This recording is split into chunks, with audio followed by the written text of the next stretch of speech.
இப்போ வந்து சொரக்காய் குழம்பு வைக்க போகிறோங்க. அதுக்கு வந்து சொரக்காய் ஒரு 250-200 கிராம் இருக்குங்க. அதுக்கு தேவையான பொழக்க அந்த மசாலா செய்கிறதுக்கு வந்துங்க, இது வந்து கொஞ்சம் மட்டன் டேஸ்ட்டுக்கு இருக்குங்க. வந்து 1 ஸ்பூன் அளவுக்கு நிலக்கடலைங்க, வறுத்து தான் இருந்தாலும் சரி, வறுக்கலைனாலும் பரவாயில்லைங்க. வறுக்கலைன்னா முதலுக்கே போட்டுருணுங்க. 1 ஸ்பூன் கொத்தமல்லி, ஜீரகம் 3/4 ஸ்பூனு, சோம்பு 3/4 ஸ்பூனுங்க, மிளகு ஒரு அரை ஸ்பூனுங்க, கிராம்பு வந்து ஒரு 4, பட்டை, ஏலக்காய் 2ங்க, காரத்துக்கு தகுந்த மாதிரி மிளகாங்க, ஒரு 1/4 மூடி அரை மூடிக்கு தேங்காய்ங்க. இது எல்லாமே போட்டு வறுக்கணுங்க. அது கொத்தமல்லி போட்டாச்சுங்க. நிலக்கடலை பச்சை கடலையே இருக்கனால இப்போ போடுறாங்க. இல்லாட்டி நீங்கள் வந்து லாஸ்ட்டு வறுத்து தான் இருந்தால் லாஸ்ட்டாக போட்டு வறுத்தா போதுங்க. நம்ம வறுத்துருங்க, நல்லா வறுக்குங்க. சவப்பா ஸ்லோவில் வச்சு வறுத்துக்கோங்க. எல்லாம் வறுத்துருச்சுங்க. வறுத்துருச்சு. இப்போ தேங்காய் போட்டு அது ஒரு வணக்கிறாங்க.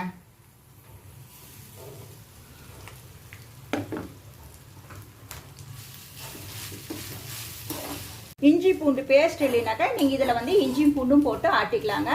எங்கிட்ட இஞ்சி பூண்டு பேஸ்ட் இருக்கும்போது வெங்காயம் வணக்கிறப்போ போட்டுக்கோங்க. இப்போ இது வணங்கிடுச்சிங்க. இப்போ ஆற வச்சு ஆட்டிட்டு காமிக்கிறாங்க, என்னென்ன போட்டு ஆட்டணும்னு காமிக்கிறாங்க. இப்போ பாருங்கள், வறுத்ததெல்லாம் ஆறிடுச்சிங்க. இப்போ இதெல்லாம் போட்டேன். அதில் அந்த 3 தக்காளி இருக்குது இல்லைங்களா, அதையும் இந்த காம்பு எடுத்துகிட்டு போட்டு அது எல்லாத்தையும் பேஸ்ட்டாக இருக்கணும். தண்ணி ஊற்றக்கூடாதுங்க. தண்ணி ஊற்றாமல் கொஞ்சம் கெட்டியாக நல்லா நைஸாக பேஸ்ட் ஆக்கிடுங்க. பாருங்கப்பா, இப்போ நம்ம இது வந்து குக்கரில் தாங்க செய்ய போகிறோம். இப்போ வந்து எண்ணெய் ஊற்றி வச்சுங்க. எண்ணெய் ஊற்றி காஞ்ச உடனே கடுகு போட்டு பொரிஞ்சிடுதுங்க. கடுகு போட்டு பொரிஞ்சிடுன்னு நல்லா பொடிசாக அரிஞ்ச வெங்காயம் நல்லா நைஸாக ஒரு பெரிய வெங்காயம் அரிஞ்சு வச்சுக்கிட்டாங்க. அது இதில் போட்டு ஒரு வணக்கணுங்க. இது பாதி வணங்குனே இஞ்சி பூண்டு பேஸ்ட்டு போட்டுருங்க. பாருங்க, இப்போ நல்லா வணங்கிடுச்சிங்களா. இப்போ வந்து இஞ்சி பூண்டு ஒரு அரை ஸ்பூனு போட்டுருங்க. அரை ஸ்பூன் போட்டு இது ஒரு வணக்குங்க. ஒரு கலருக்கோசரம் எண்ணெயிலே வந்து கொஞ்சம் ஒரு அரை ஸ்பூன் அளவுக்கு காஷ்மீரி சில்லி பவுட்ரு போட்டுருங்க.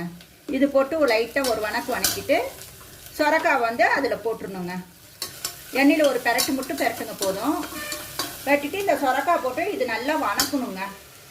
சொரக்காய் இதுலேயே வந்து வணக்கிறதுலேயே ஒரு அரைவாசிக்கு வெந்துடணுங்க. இது வணக்கிட்டு இருக்காங்க.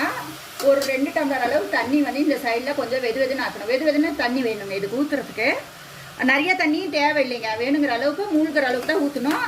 ஆனால் கொஞ்சம் சூடு தண்ணியாக ஊற்றினா நல்லா கொஞ்சம் டேஸ்ட் இருக்குங்க. அதுக்கோசரம் தண்ணி சூட் பண்ணிட்டு இருக்கேங்க. இப்போ பாருங்கள், சொரக்காய் வந்து பாதி வெந்துடுச்சிங்க. இப்போ அரைச்சி வச்சது மசாலா வந்து போட்டு தண்ணி ஊற்றாமல் கொஞ்சம் நேரம் வணக்கணுங்க. வணக்கிட்டு அதுக்கப்புறம் தண்ணி ஊற்றணுங்க.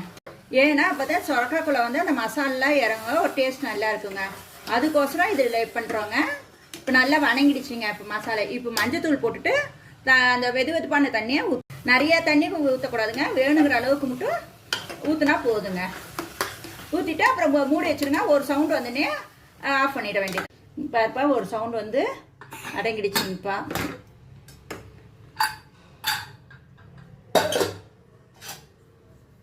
பாருங்க எவ்வளோ அப்படியே நல்லா வெந்து போய் நல்லா பாருங்க கிரேவி நல்லா செமையாக இருக்குதுங்களா. சொரக்காவும் வெந்துடுச்சிங்க. இந்த மாதிரி செஞ்சு பார்த்து சாப்பிடுங்க. சாதத்துக்கு நல்லா இருக்குங்க, எல்லாத்துக்கும் நல்லா யூஸ் பண்ணிக்கலாங்க. பாருங்க, இப்போ தாளிச்சு கொட்டி கொத்தமல்லி தலை கறிவேப்பிலை தாளிச்சு கொட்டியாச்சுங்க. கொத்தமல்லி தலை போட்டு வச்சாச்சுங்க. இப்போ ரெடி ஆயிடுச்சிங்க. சாப்பிட்டு பார்த்துட்டு எப்படி இருக்குதுன்னு சொல்லுங்கள். நன்றி.